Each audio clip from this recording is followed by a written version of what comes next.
am very excited because I'm sitting here tonight with not only a legendary comic book creator, but also a fellow Pittsburgh native. I'm sure you know him especially if you read any Marvel, DC, what you've worked on Archie also, Mr. Ron Frenz. Hi, Phil. How are you? Hello, everybody. It's wonderful to be with you. Thank you so much for taking time out of your schedule. I've been a fan for so many years. I saw the current project out this week. I was like, I must talk to this man at some point. So I just wanted, I'm nervous. Well, we'll get to that. Well, I appreciate that the job that we just did, the 10-page SpiderMan job, did the one thing we were kind of hoping it might do, which is remind some people we're still alive. And apparently it had that effect on you, and I'm very gratified. I'm glad to hear that. Oh, yeah, definitely. I had this pre-ordered as soon as it landed on the list. But, all right, so I just wanted to ask you, so you were born in Pittsburgh, so you've been here your whole life?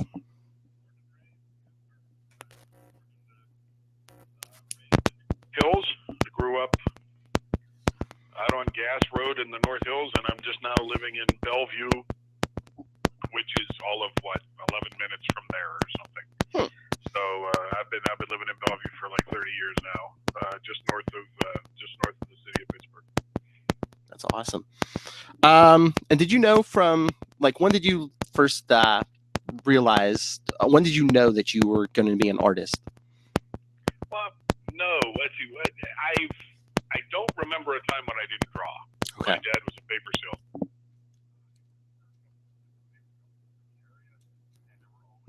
The sample paper around the house to draw on, and I was always drawing. I don't remember a time when I decided to start or anything. I've always been visual, and I would copy comic books and I have a brother that's 3 years older, so there were, the first comic book I remember being around the house. I just recently bought another copy of it, and it was from 1964. It means I would have been around 4 years old, so he would.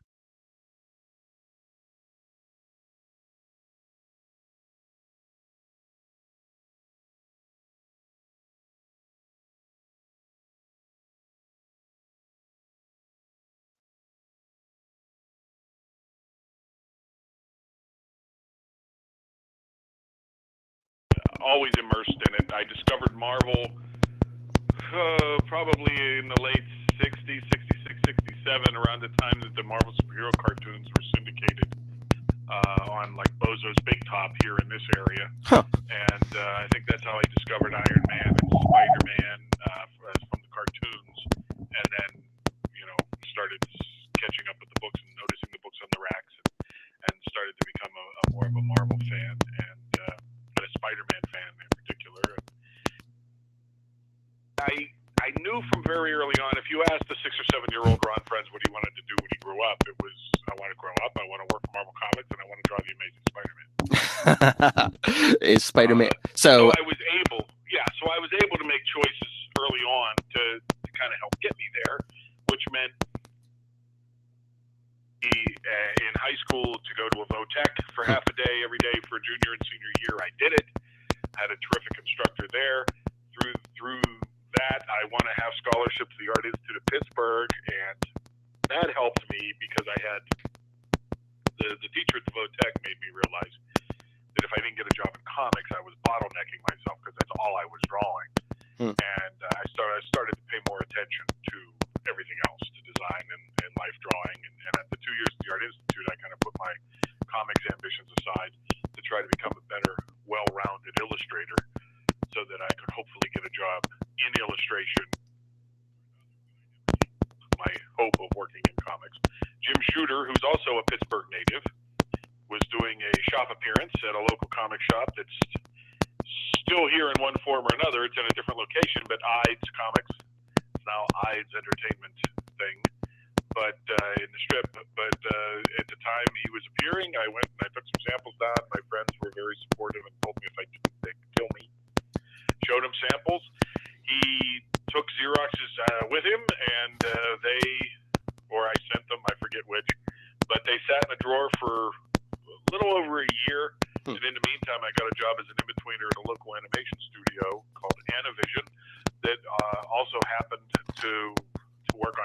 Creepshow movies because they were using local talent for those. And also, I didn't really work on it, but they worked on the Running Down a Dream video for, tell me who did Running Down a Dream? I don't remember. Blonde guy, we've lost him recently. His name will come to me and I'll just yell it out. Yeah. Anyway, I apologize to the musician. But anyway, somebody who's listening will know who I'm talking about, and they're yelling out the name right now. But anyway, they worked on a bunch of some high-profile stuff, but I worked there, and after I was there for about a year, I got a call from Marvel through Al Milgrom that Louise Jones was looking for somebody for some Kesar fill-in stuff, which that turned into King Conan fill-in stuff, which turned into some Star Wars fill-in stuff, and Marvel Team Up, all of which happened while I was still working at the animation studio. And then for some reason and some huge lapse in judgment, they offered me the Spider-Man title. And I seriously considered whether or not this was something I was ready for, but I also knew that I would give it 110%, and I couldn't count on anybody else doing that. So at that point, I quit the animation studio and went into comics full time, and have managed to continue to pay my rent by drawing superheroes, which is wonderful. So that's a long run at Marvel, and now I'm still doing the occasional work for Marvel. I'm kind of post-Marvel now, working for Sid Comics, doing some new characters for an independent publisher, but it's still drawing superheroes and telling stories with pictures. So I'm a very lucky guy. I just hear the way you said Spider-Man there, and I've heard other interviews with you. Is Spider-Man your favorite character to work on? I would have to say he's just generally my favorite character. Yes.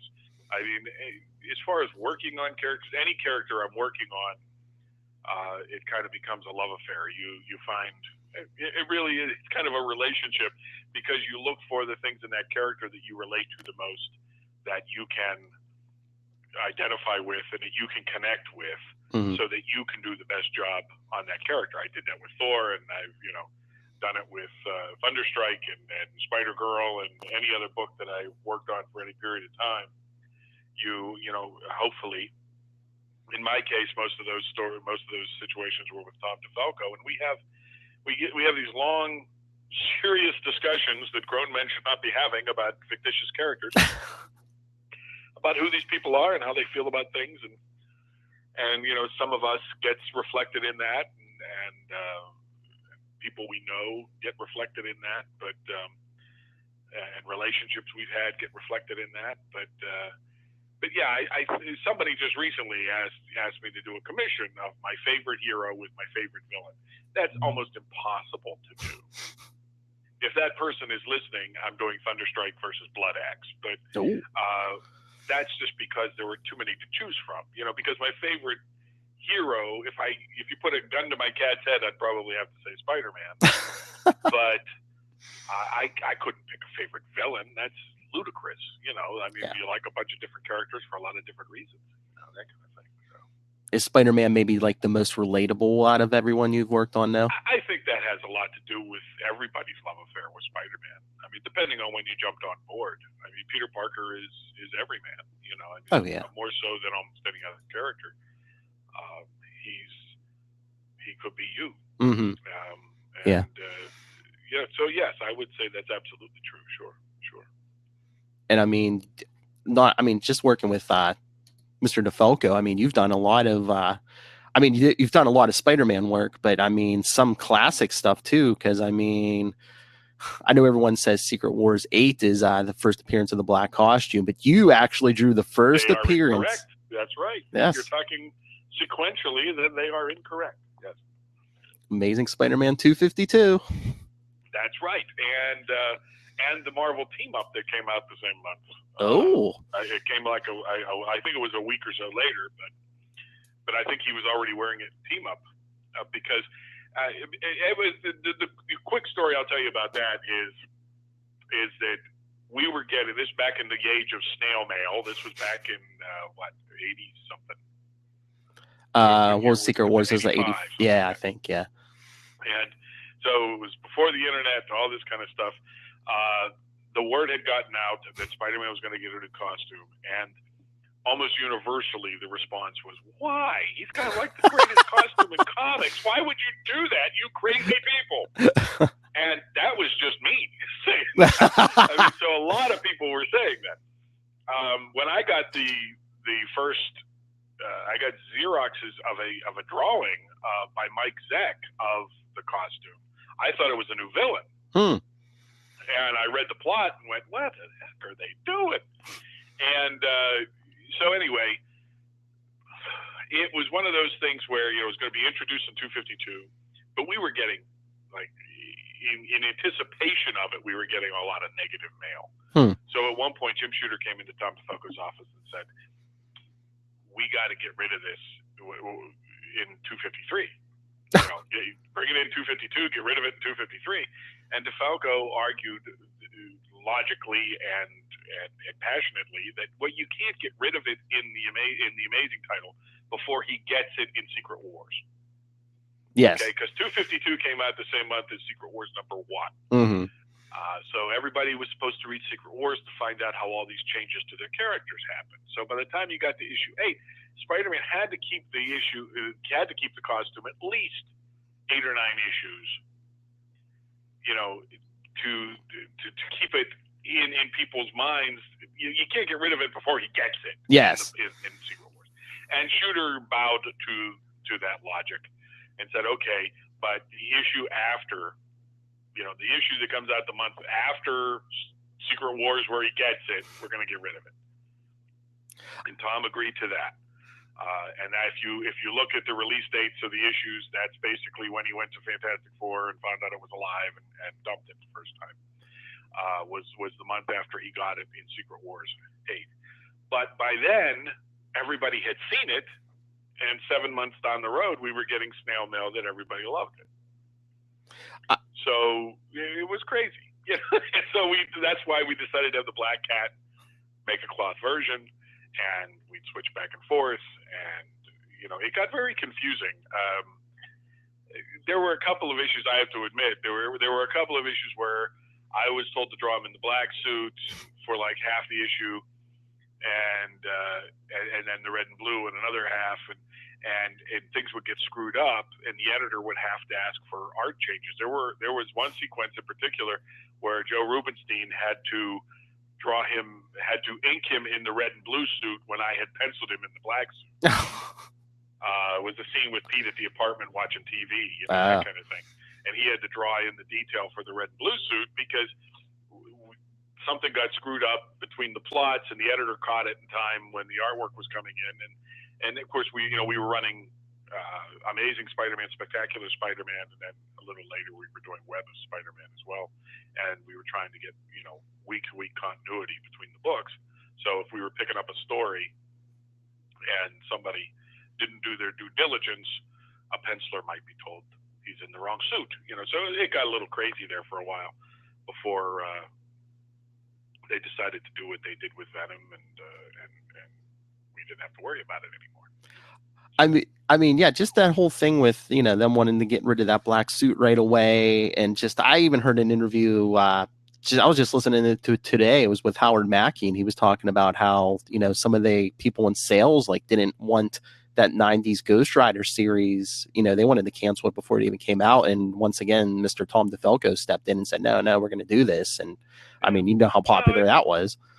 You have, because Shooter was showing some real insight. I mean, one of the reasons, let's be honest, it made for an extra action figure in the Secret Wars. Oh, yeah.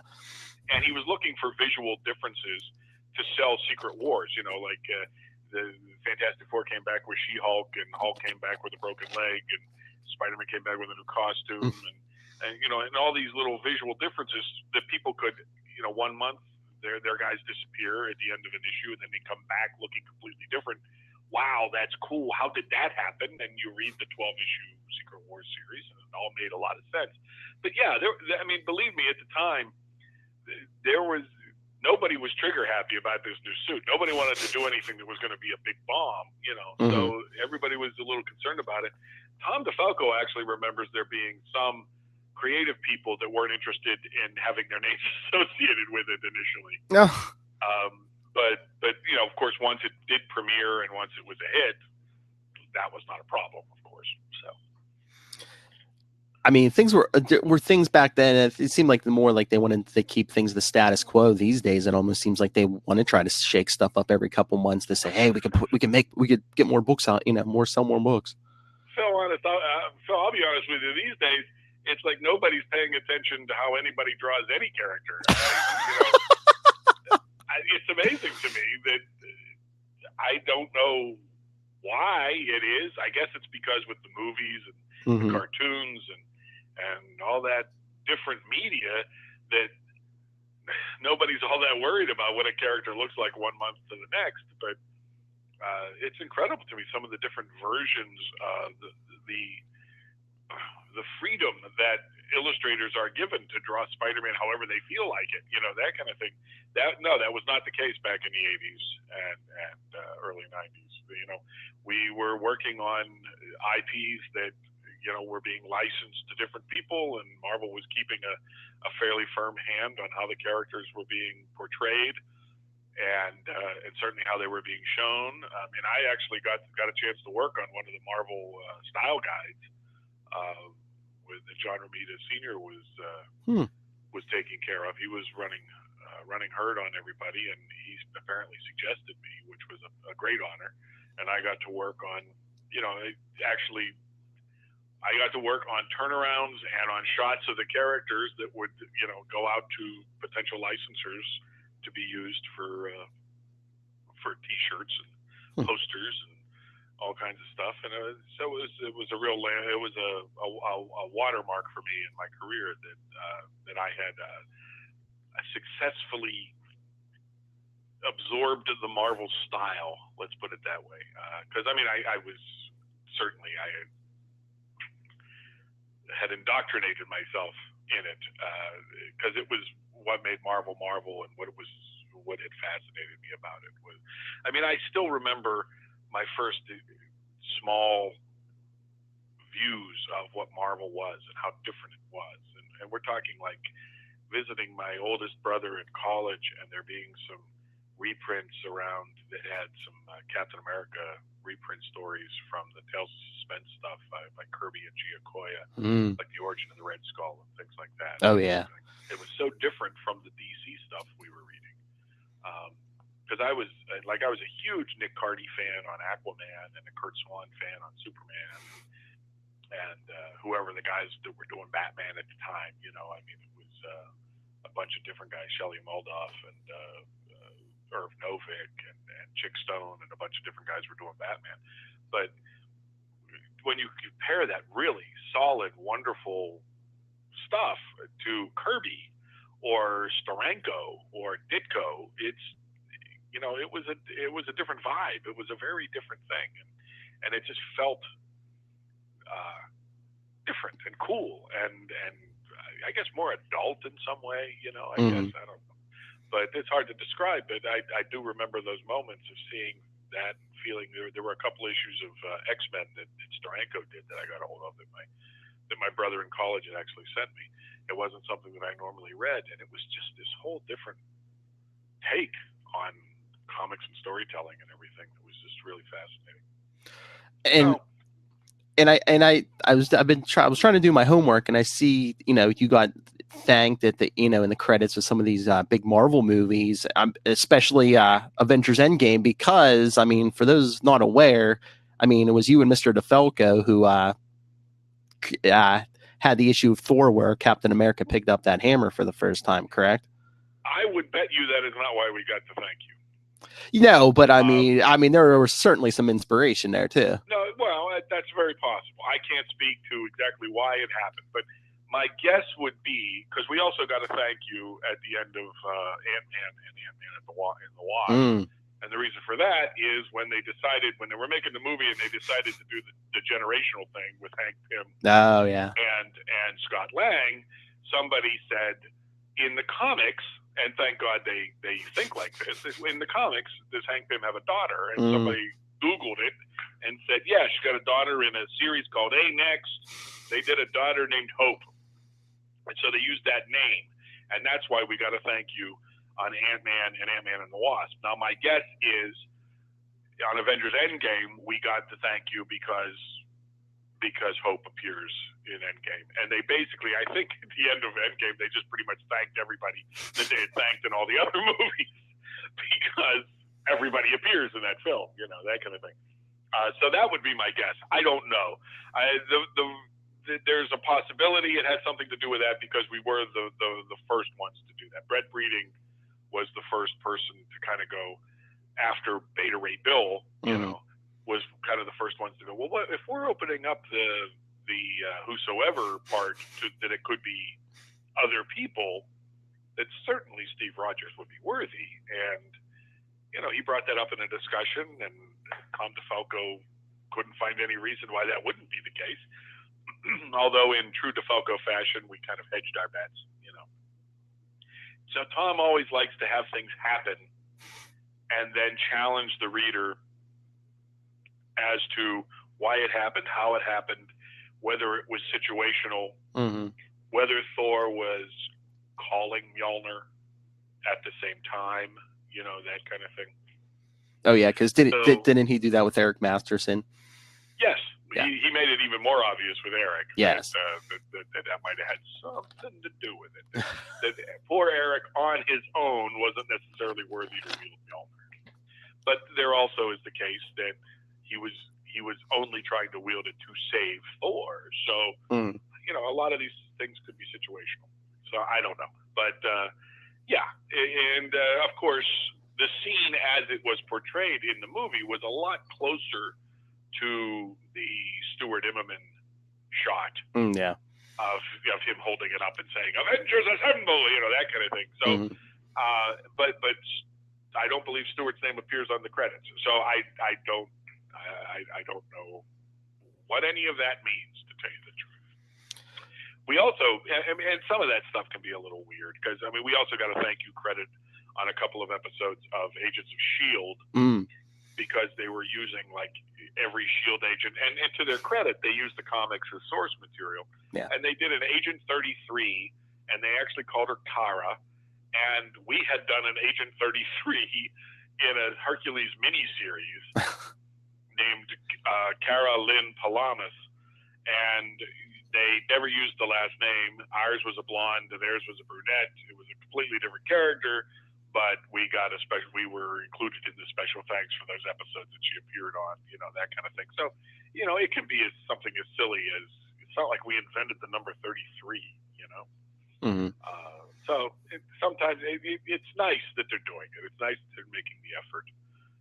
But sometimes it can be as silly as that. It can be as silly as, 33. Okay.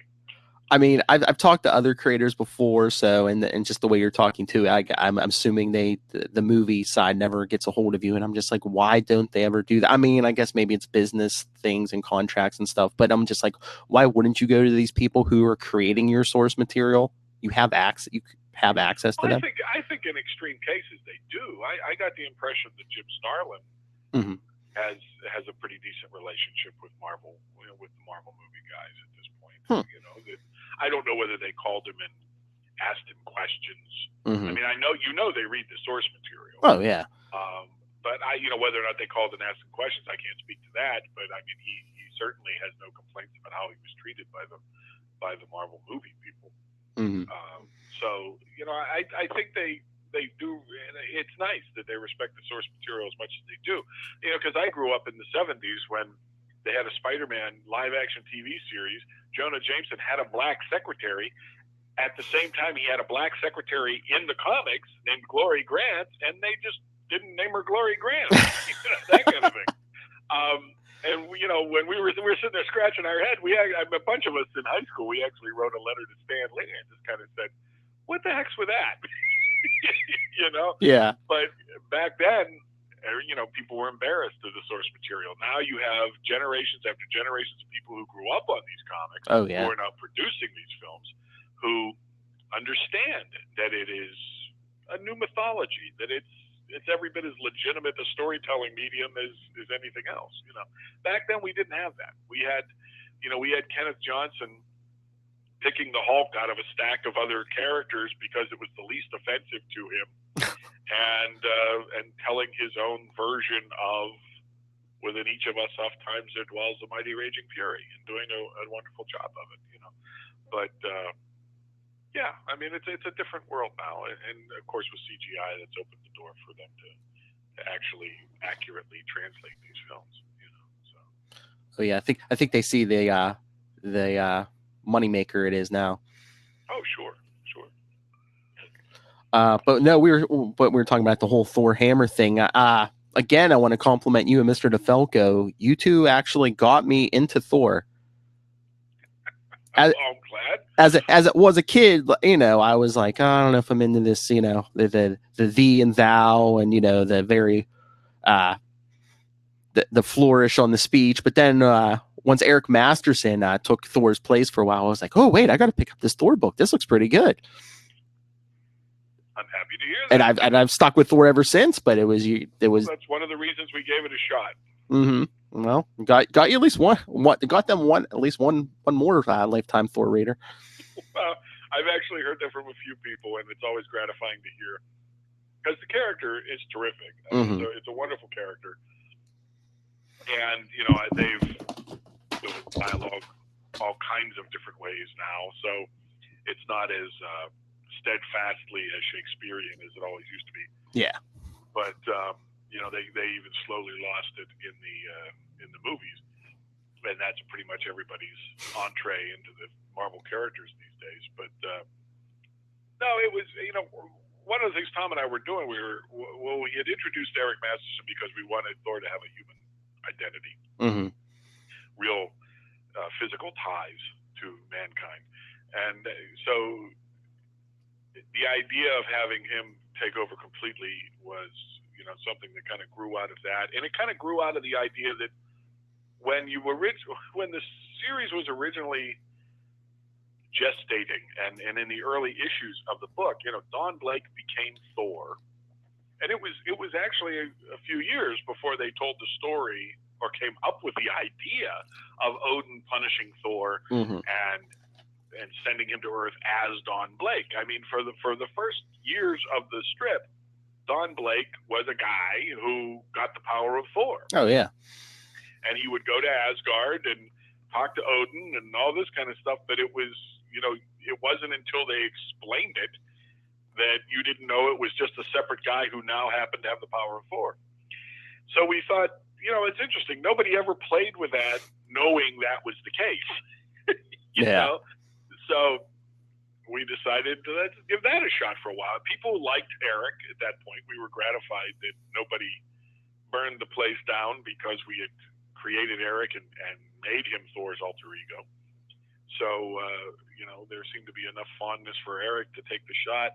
And, we never did lose sight of the fact that Eric's mission was to find what happened to the real Thor. It was never we never went into it with an attitude of replacing Thor, like this is better than Thor. Yes. Because we didn't think it was better than Thor. Eric didn't think he was better than Thor. So there was never any attitude in the book that we were improving the character by doing this. It was just a different take that provided story fodder, which when you're working on a book would we do that? We did that title for like 6 or 7 years. I mean, you're looking for ideas that will, freshen up your approach and keep things interesting for you, as well as the reader. As much as the reader, you need to keep it interesting for yourself. I mean, people have come to me and said, would you and Tom ever have made Jane Foster Thor? And if we had thought about it, yeah. Why not? I have a feeling the only thing we would have done differently is given her a different name. Because, Eric was even uncomfortable with people calling him Thor. He was always uncomfortable with the idea that he was ruining Thor's reputation. So he was relieved when it became Thunderstrike, and he was able to move on from that. So I don't know if we would have had her running around having people call her Thor, but I don't know. We'll never know. But Did I have a problem with that idea on the face of it? Absolutely not. Now, I didn't actually read the stories, so I don't know how they played out, and I don't know any specifics. But as an idea, you try writing comics monthly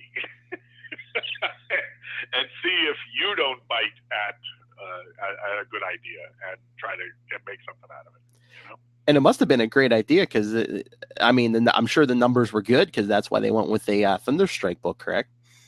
Oh, Thunderstrike, yeah. Thunderstrike, we did fine with it. And when it came time that we were going to bring Thor back, the sales department actually approached us and said, we understand that Erik's going to be, you're winding down Erik's time as Thor. And Tom said, yeah. And frankly, he was not going to survive the experience. And it was the sales department that said, well, we were wondering how you felt about maybe spinning Erik off into his own title. So it was the sales department's idea. And Tom called me and said, what do you think? And I said, I don't know. What do you think? And he said, well, I have a feeling they're going to do it whether we do it or not. And I said, well, then we're doing it. So we started, kicking ideas around and came up with Thunderstrike. And it was an unusual situation in that the team from Thor moved over lock, stock, and barrel to Thunderstrike and just turned Thor over to another team. That was kind of not the way spinoffs were done at the time. But, when you know the people involved, it made perfect sense. We were very gratified that Al Milgrom came with us, and things like that. That was nice. Mike Rockwitz came over as our colorist. Everybody pretty much jumped over to the Thunderstrike title. Oh yeah, I mean, I love the character, and I was glad that you all came over and continued. It was a fun run. We, in your very kind introduction, you used that term, that legend thing, legendary, and Tom DeFalco has fun with that. He insists that he be referred to as the legendary Tom DeFalco, because he read an article where he found out that Michael Jackson was the one who started calling himself the king of pop, and it stuck. So he said, well, I'm just going to start calling myself the legendary Tom DeFalco and see if I can get it to stick. So in my case, I mean, there are a lot of different kinds of legends. Yeah. There are the people that actually deserve it, like the Kirbys and the Ditkos and the Kurt Swans and those gentlemen. And then there's guys like me that just showed up every month. And by showing up and doing a monthly title, you get this wonderful privilege of being a part of people's childhoods, of their personal nostalgia. And by being a part of people's personal stories, it's an incredible privilege. And, you get to be a part of pleasant childhood memories, teenage memories. And that, you can't beat that. I'm very humbled by that. But, that's the kind of legend I am. I just showed up every month for work and was fortunate enough to do, fairly long runs on titles. I mean, well, and even that's not really the case. Thor was our longest run on something. SpiderMan, we were only around for like 2.5 years before the train ran off the tracks on that one. So, but Tom DeFalco has this wonderful ethos where if you're on a title, your job is to service the character and to create new things. So in our 2.5 years on Spider-Man, we co-created Silver Sable and the Puma and Black Fox and worked on. We were able to pick up the Hobgoblin stuff from Roger Stern and John Romita Jr. So we were able to make some hay that resonated with other writers and characters that stayed around as part of the continuity and everything. Of course, it was Tom's idea to Mary Jane to announce that she knew Peter Parker was Spider-Man as well. So that kind of shifted gears for people and became something that our run was known for. So. See, legend. Yeah, it's been a terrific run. It's just I honestly feel that if the team working on the title is having fun, that it comes through on the page. Mhm. that it becomes more of a group mentality and a party. Because if we're not taking ourselves too seriously and we're having fun, that I think the readers sense that. I think it comes through on the page. The readers get on board, and we all just start having a good time. And that's happened for us a few times. SpiderGirl has an incredibly loyal, rabid fan base that to this day I still hear from people that were big SpiderGirl fans. Thunderstrike only ran 2 years, and yet at every convention I meet people who miss Erik, and it's very gratifying. Oh yeah, I love all this SpiderGirl stuff. I mean, personal story. We've actually met. I believe it was 2007. You were signing at New Dimension Comics. And I remember, Phil. Oh yeah, no, I'm sure you don't. But you no, were the guy with the superhero T-shirt. Yeah. See, I'm sure I stuck right out.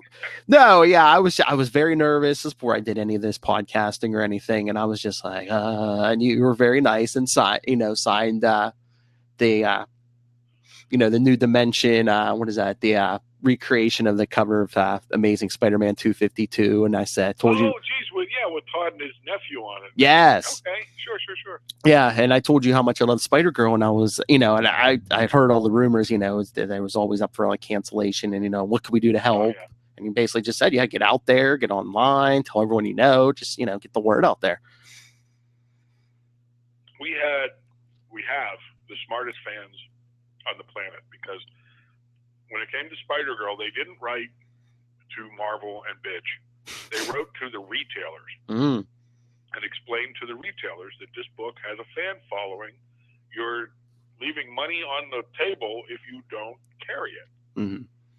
And they produced their own flyers and ran their own campaigns and wrote to and called their local comic shops. Just incredible people that showed their support for the character in that very concrete way.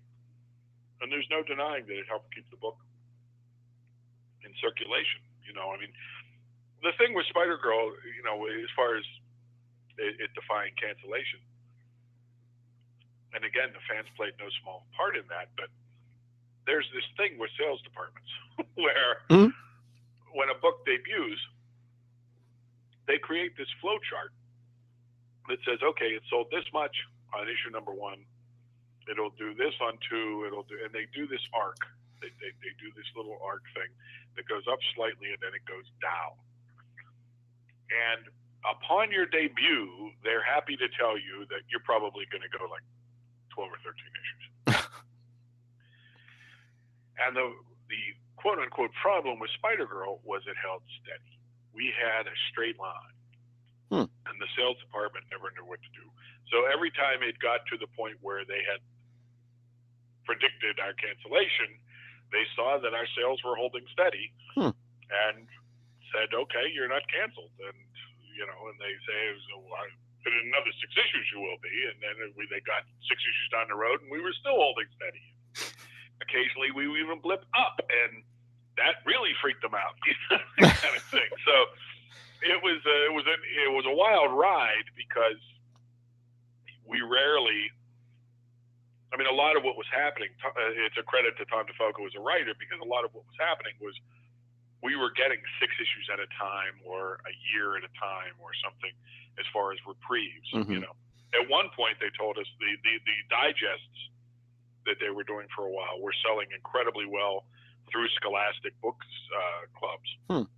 And they said, as long as the Scholastic books are selling what they're selling, we're going to need SpiderGirl material to put into the digests. So you guys are golden. And we went, hallelujah. Now we don't have to worry about, we have to sweat it all the time. We're fine. Then, shortly after that, Scholastic screwed us up, because they decided that they wanted a bigger percentage of the sales, and Marvel just said no, and they just stopped producing them. And once those went away, we were once again dependent on the vagaries of the marketplace, and You know, I mean, like I said, we actually had that blip up towards 100. So they came up with this whole thing like, well, we're going to cancel it at 100. And don't tell anybody we're relaunching it. Just say SpiderGirl's canceled. And of course, Tom and I didn't really do that. We were at conventions telling people, just don't worry about it. Just hold on. Back. And we did the relaunch with Amazing SpiderGirl, and we went another 2 years or so with that. We went another 30 issues with that. Then we ran in the anthologies for a while, and blah blah blah. But before it finally, I mean, because when we did the Spectacular SpiderGirl 4-issue miniseries, that was originally solicited as an ongoing. Mm-hmm. Was going to be the Spectacular SpiderGirl. Is going to be SpiderGirl Volume 2 or Volume 3, and we were going to get a monthly title, but somebody decided no. Oh, I know what it was. It was the Rania. Oh yeah, when they first created Rania, they were going to make us with our issue 75 of the original run, just SpiderGirl 75. They were going to force us. Well, we had no choice, but they were going to change our title to Spider-Woman and use the SpiderGirl title for Rania. And that was true. That was going to happen. We even plotted and designed the issue for her to announce that she's now Spider-Woman. And but at the 11th hour, Marvel blinked. They got a lot of negative response from our fans, of course, but also from just retailers going, "You're creating incredible confusion in the marketplace because you're talking about launching a new SpiderGirl title." While SpiderGirl becomes Spider-Woman, that's creating incredible confusion in the marketplace. So how are we going to sell this comic to people? And so they blinked and they told us, okay, you don't have to change your name. We went, great. And they called her Rania instead. And but then years later, after all of that, they did. We got canceled. The Spectacular SpiderGirl turned into a mini-series because they were going to relaunch Rania as SpiderGirl, and there was no stopping them that time. Which I was the thing that I mean, we actually used Rania. We used a future version of Rania in SpiderGirl, and actually I enjoyed the character and read the original run of stories before we started using her in SpiderGirl. But I remember at the time they launched Rania, they made a big deal about her being this sassy Latina, streetwise, chick who wasn't going to take noise from anybody and all this kind of stuff. And they were really playing up that aspect of her character. And that was fine. And so when we were doing her as an adult, we were still having her we were throwing some Spanish stuff in there every once in a while. Two middle-aged white guys throwing some Spanish. I Googled Little Sister in Spanish, things like that. We had fun with it, and we tried to stay as true to the character as possible as we had read her. But when they relaunched her as SpiderGirl, all of that was gone. I mean, there was like nothing of that. They really white breaded her out, in my opinion. I was very surprised and disappointed. Because it didn't even read like the same character. It read like a completely different third character. Just a new SpiderGirl for no apparent reason. Didn't really feel like Rania to me either. So I really wondered why anybody decided to do that, and it really didn't run that many issues. I forget how many issues it ran, but it ended up not doing very well, unfortunately. And so we've been able to revisit Mayday every once in a while, but a couple of times, and she's now part of this Spider-Verse thing that they do every once in a while, which is nice. They're still making money off of her because they're reprinting collected volumes. There's a new one coming out in August here this month, and volume 2 of the latest version of the reprints. And so, she's still out there. Yeah. She shows up in some of those crossovers, like Spider-Geddon and Spider-Verse and all those. Yeah. Exactly. exactly. And every once in a while, we even get to play with her a little bit, so it's nice. But I mean, it's again, Tom and I, when we sit down to create a character, we try to create somebody, and I know this is our big secret, Phil. So don't spread this around too much. Okay. But we try to create characters that people might actually like to hang around with. Okay? Because we figure if you're going to spend money to see what's new with this character every month, then it might be a good idea not to make them evil pricks. So we create people that you would invite into your home and actually might enjoy hanging out with. Eric Masterson was just a regular guy that you could sit down and talk cars with, or talk about his kid, talk about whatever you want to talk about. Mayday, what the aspect of Mayday that I really loved, that I really wanted to make sure came through in her first story in What If 105 was that she was the perfect combination of Pete and Mary Jane. That she was friends with the nerds and she was friends with the jocks. And so, Tom always had the idea that the intrinsic difference between Spider-Man and Spider-Girl, subtle but significant difference, is in Spider-Girl's first issue, she gets involved so people live. Okay? In Spider-Man's origin story, he didn't get involved and Uncle Ben died. Yeah. Okay? So Pete is motivated by negative reinforcement. Mayday is fully motivated by positive reinforcement. Yes. And it makes her, it gives her that launching point, that less dark launching point. And what we really wanted to bring out in that first story was that, she's friends with the science nerds, she's with the smart kids, but when she's hanging around with them, she needs to deny her jock side. And when she's hanging out with her jock friends, she has to deny her nerd side. But when she's Spider-Girl, she gets to use both of them. She doesn't have to deny either side. She has to use her brains and her physicality, and Spider-Girl is this incredibly freeing aspect of her life where she can really truly be herself and enjoy it and know that she can help people. And so it was always a fun character to do. There was always an amazing positivity.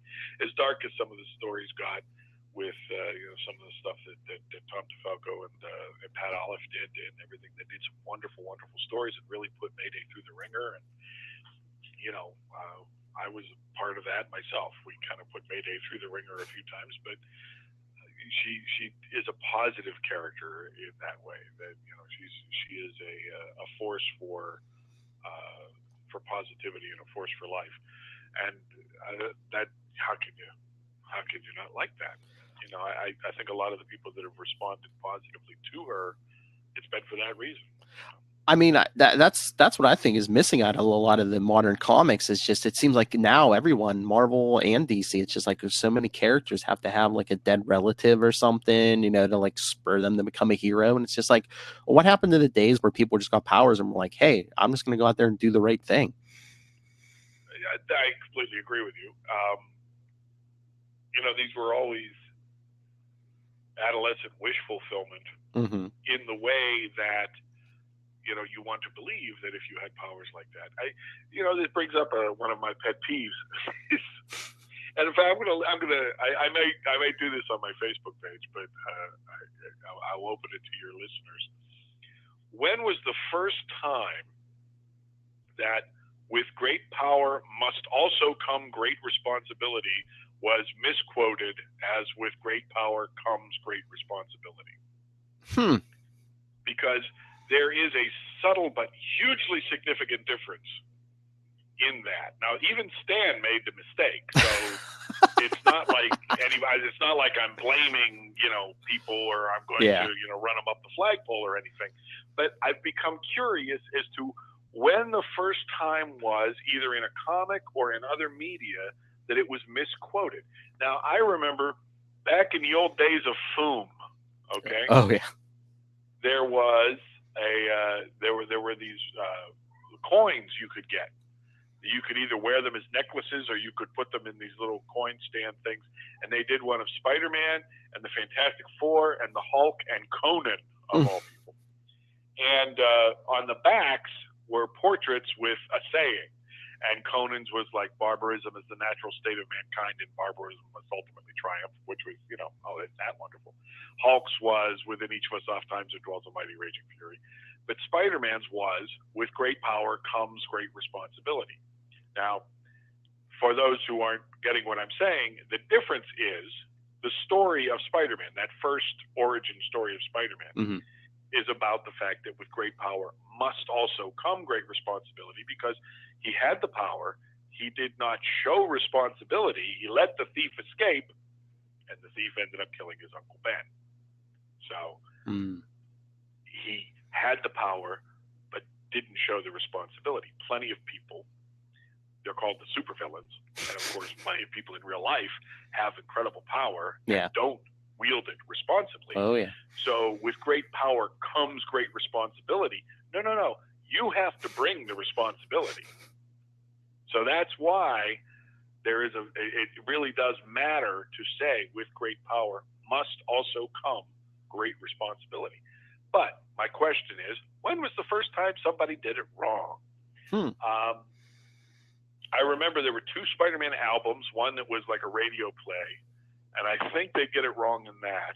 But then there was another album that was songs that Stan Lee did narration in between the songs, and he says it correctly in that one. Must also come. But I'm not sure. I honestly am asking the question. I don't know if it was in other media first or whether, but it had to have been back in the 70s that it was first misquoted. And kind of unfortunately stuck, because in the movies it said incorrectly, and that's the way everybody knows it now. Oh yeah, it's like the telephone game. Stan started it, another writer took over, and another writer. Exactly, it is. It's very much like that. I mean, so much about these characters is like a game of telephone. The fact that Storm ended up in a white costume was like a game of telephone, because that costume was originally black leather. But they didn't put a color over it. And then slowly people stopped putting the blacks in, and it became a white costume. The Beast was originally gray, the furry Beast. Then he became black. And the blue was used to show the black, but then slowly the blue the black goes away and goes away and goes away, until suddenly they're even saying in the dialogue that the Beast is blue, has blue fur. So much of what goes on with superheroes these days is a game of telephone. Absolutely. That's whenever I am lucky enough to do a long-standing character, I always go back to the first appearance. And most of the time you go like, wow, that is so different and so cool. At one point, when they were doing the handbook of the Marvel Universe, I got assigned the Cobra. I guess because I was on Thor and he first appeared in Thor. Oh, yeah. Why or not. I don't even know if I was on Thor yet. I might have still been on Spider-Man. I don't know. But anyway, they offered me, they told me, they asked me if I would do the Cobra, and I said, sure. And I went out and bought the first appearance of the Cobra by Don Heck in Thor. And the costume was completely different than what it had become. So I called the editor and I said, do you want me to draw the Cobra the way he appeared in his first appearance, or do you want me to draw the Cobra the way he appeared in his last appearance? Because there is a big difference. Yeah.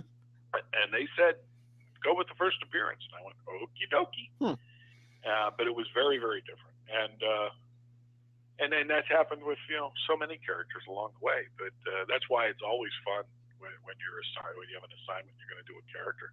I always try to find of course now I can use the internet, but I always try and find the first appearance, the way the character was designed by the first illustrator who did him, because there's almost always something that got lost along the way. I mean, when Jack Kirby the first shot of the Destroyer with all the cool spikes on him and all that kind of stuff. Mm-hmm. That was gone by the end of that issue. And he was just lines. And then for decades, he was just lines until Walt got there and said, you know what? When he originally designed him, he had all these cool spikes on him and stuff. Let's put those back on. I mean, have you ever come across that as an artist? I mean, you've designed some suits by the end of the first issue. Or are you just like, oh no, I'm changing this by next month?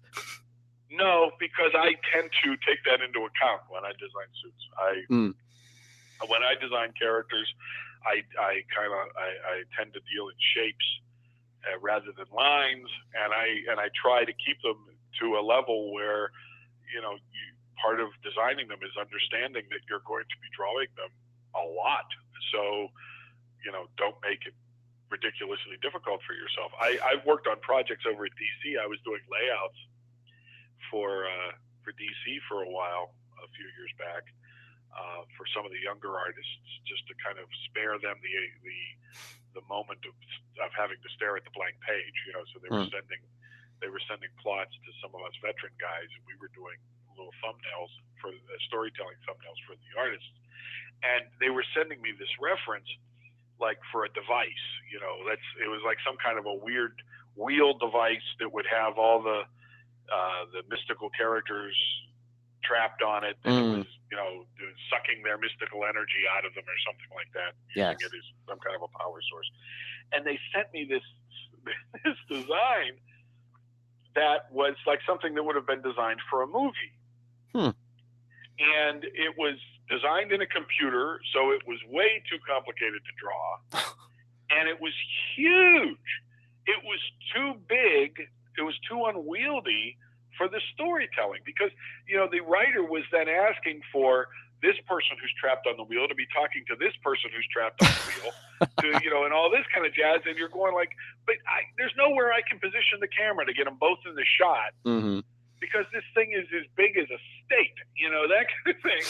So it was just, I faked the crap out of it, and I never saw the issue that it was actually appeared in. So I don't know how the actual artists, I don't know whether they're actually using, the computer to build it on for the comic page or not. But, it's very different designing something for comics.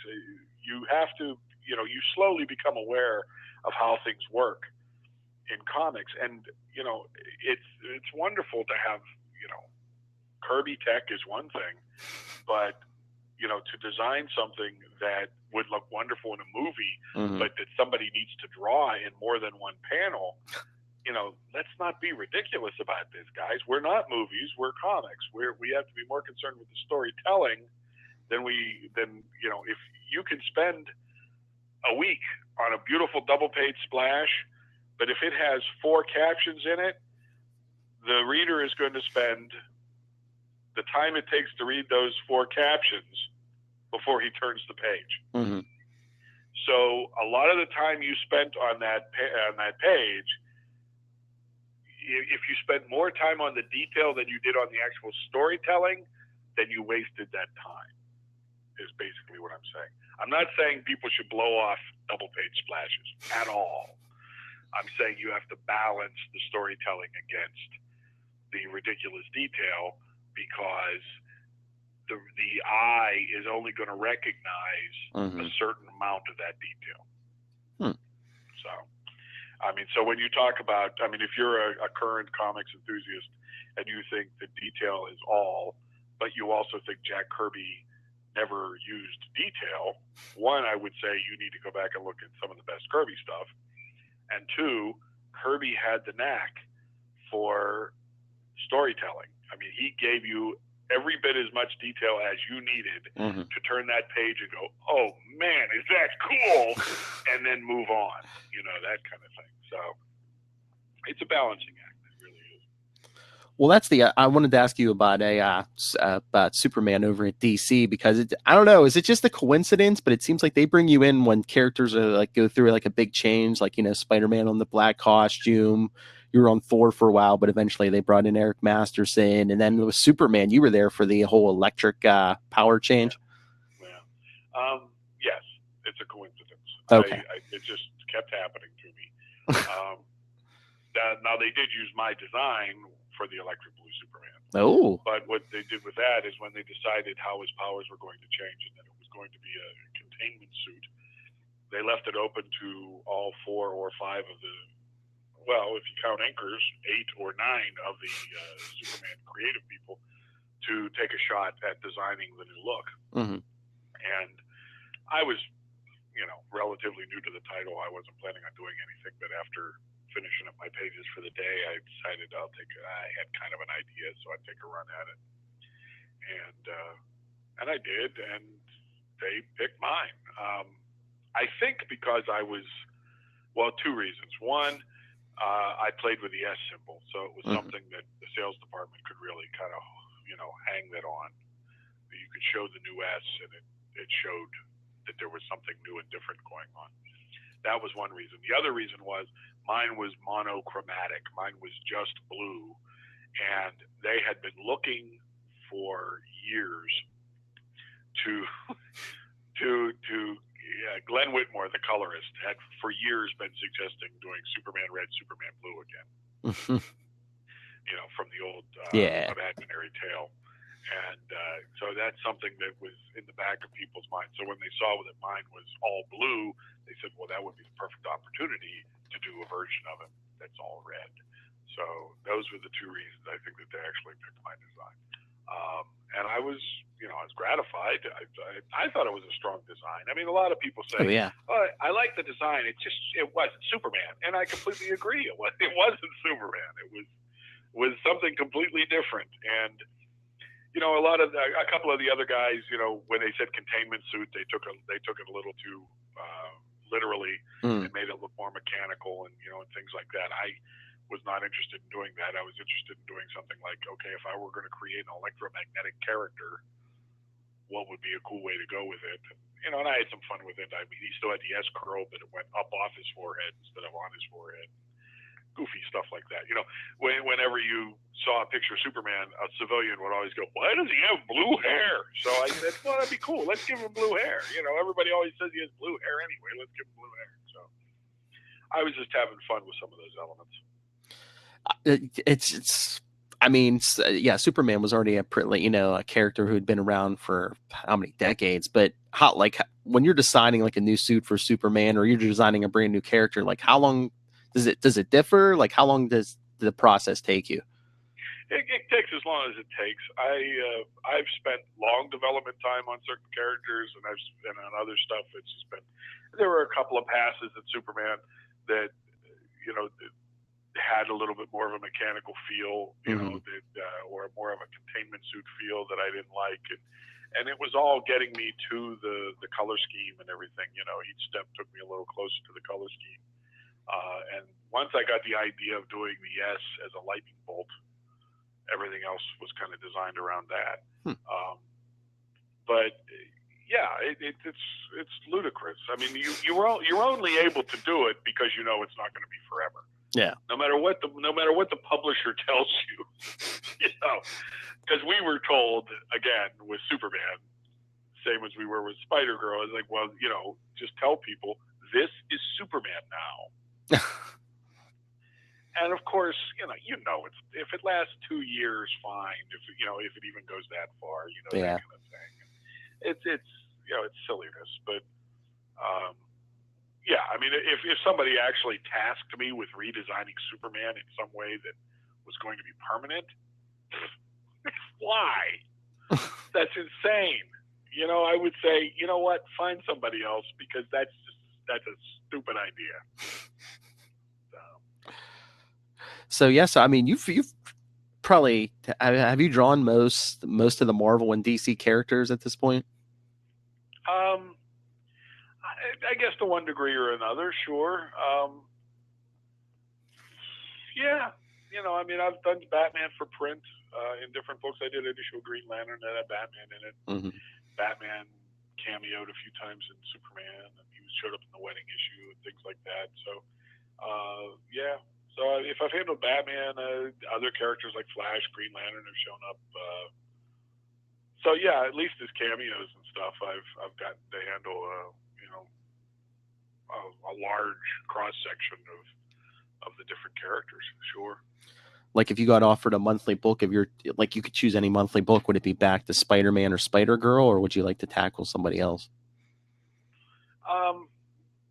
Well, any question like that includes with the Falco. Oh, yes. Or a writer of his caliber. Yes. You know? Of course.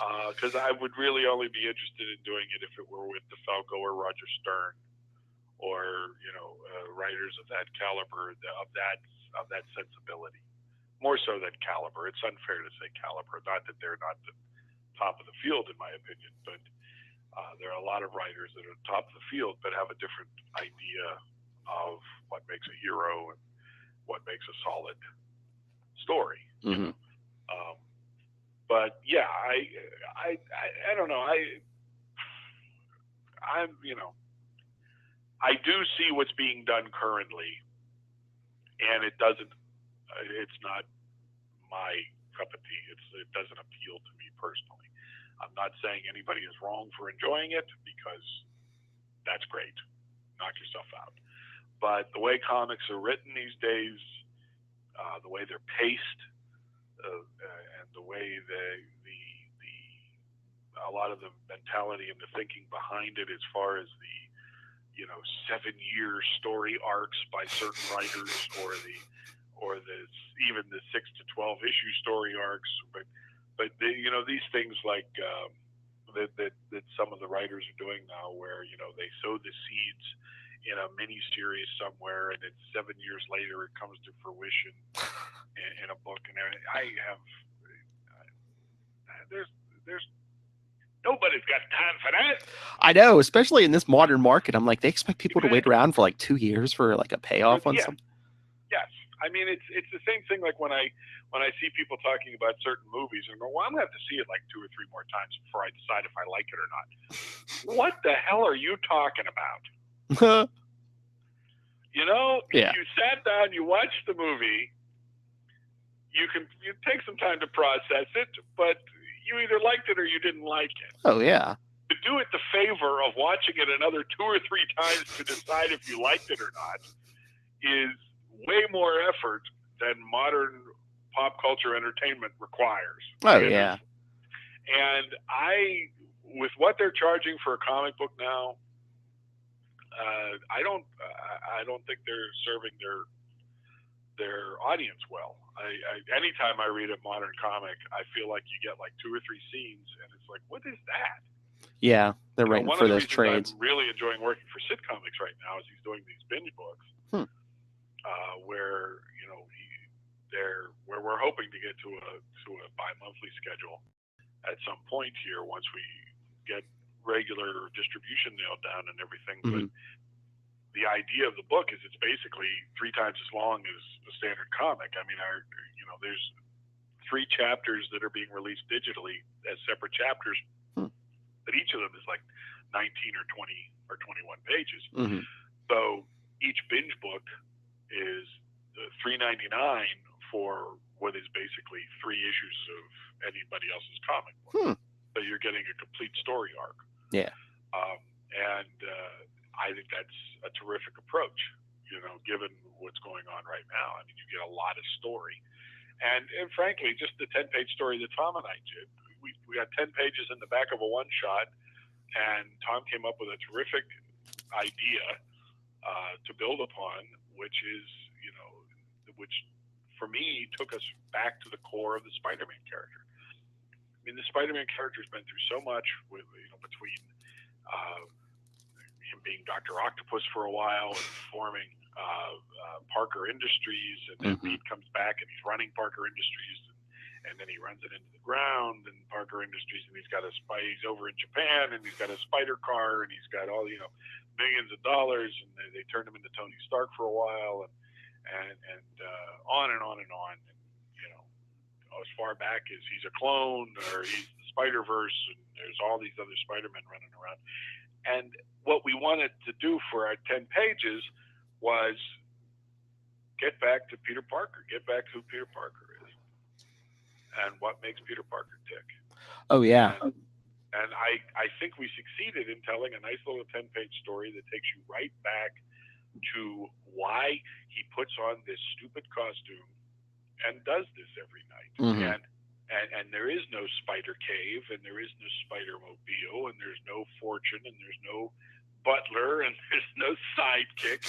It's Peter Parker putting on this ridiculous suit and going out to try to make up for the biggest mistake of his life.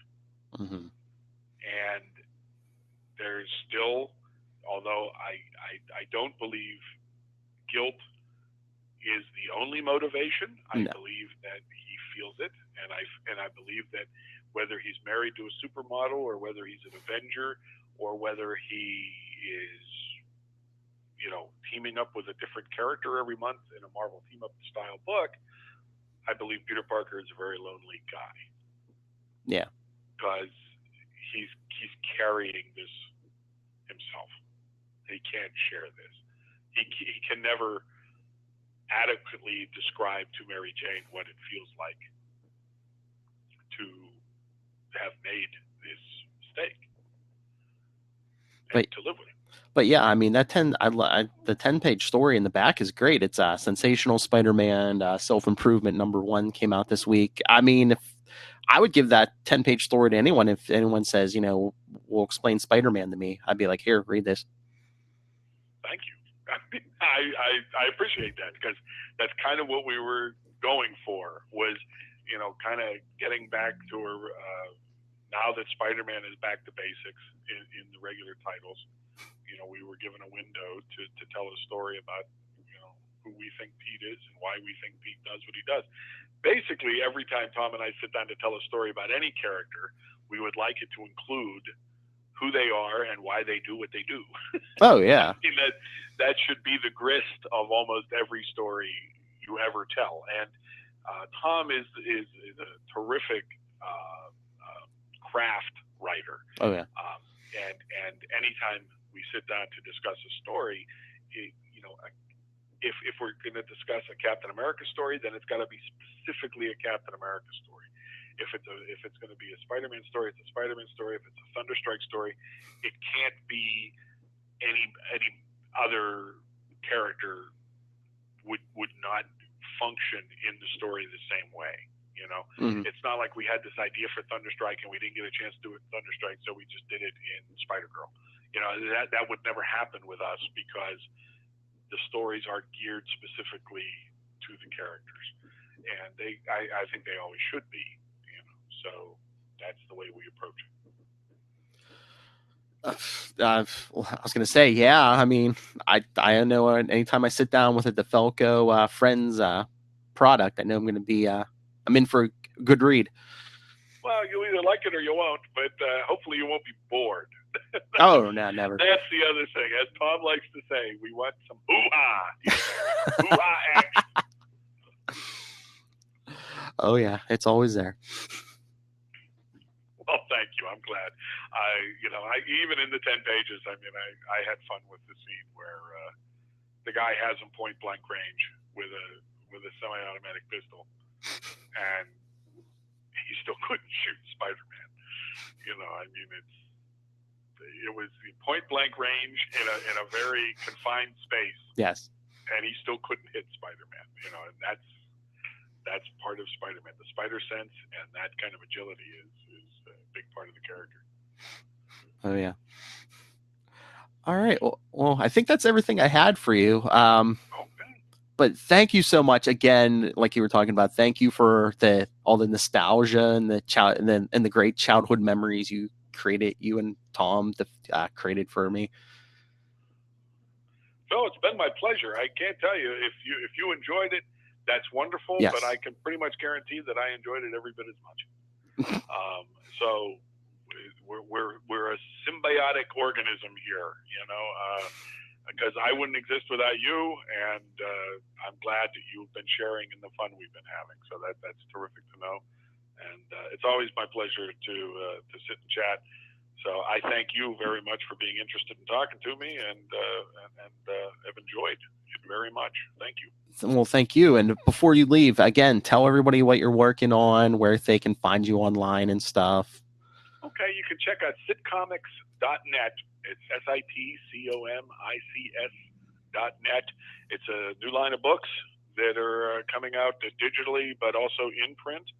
And there's a couple of superhero titles that I'm sure you'll enjoy if you like. The gentleman that's running it, Darren Henry, is a child of the 70s. So, he tried to hire Sal Buscema to pencil the book that I'm doing, The Blue Baron. And since Sal doesn't pencil anymore, he said, get Ron Frenz and I'll ink it. So that's what we're doing. Sal and I have moved over and we're working with Darren Henry on a book called The Blue Baron. It's a lot of fun, but it's really solid superhero adventure with a kind of a sitcom twist, which is why the name of the company is Sitcomics. Mr. Henry has a background in writing sitcoms. He started out on Seinfeld and has written comedies overseas in England and here in the United States for the Disney Corporation. And he always wanted to publish comics. So that's what I'm working on right now. You can find me on Facebook, just as Ron Frenz. And I also do commissions through catskillcomics.com. But if you come over to the Facebook page, say hi, and you'll see plenty of samples of what I do over on Catskill Comics, and be updated on what else is going on with what other projects might be going on. I actually did with this anniversary thing, I actually did a page in the big Marvel Comics 1000 that's going to be coming out to Falco, and I did a Thor page for it, inked by Mr. Brett Breeding, and beautifully colored by Mr. Matt Yackey. And then I also did with all this nostalgia going on for the anniversary, I did a Star Wars cover that was inked by Mr. Tom Palmer that I don't know when it's due out, but you'll know about it when it does, I guess. Hopefully they'll tell me when it happens. But so yeah, it's been fun. This Marvel anniversary has given me the opportunity to touch base with a few other people, but mostly I'm concentrating on the Blue Baron these days. So check it out either digitally or in print, and see if you like it. And please, come on by the Facebook page and let me know. And Ron, I mean, again, thank you for everything. And it's, anytime you have a project, I mean, you have my number, you know how to get a hold of me on Facebook. Just, if we'll be the promotion machine for you, just send me a link, say like, hey, can you promote this? Yeah. I appreciate that, Phil. Thank you very much, man. Oh, it was great talking to you. You too. Thank you so much. You have a good night. You too. Bye-bye. Bye. There you have it, everyone. The great Ron Frenz. Like I said, I've been waiting to talk to him for years. I mean, if you've been listening to this, you heard I love his SpiderMan. I loved his Thor and Thunderstrike, his work on Superman, SpiderGirl. Yeah, you have to call the guy a legend. He's been in the business for how many decades? And seems like the market enjoys him because he's still around decades later. So he has to be a legend. All right. So you were here for Mr. Frenz. You're not here for me. So I'm going to get out of here. Again, send your feedback. What did you think of this interview? It was great, wasn't it? Or even if you're another comic creator, get a hold of me.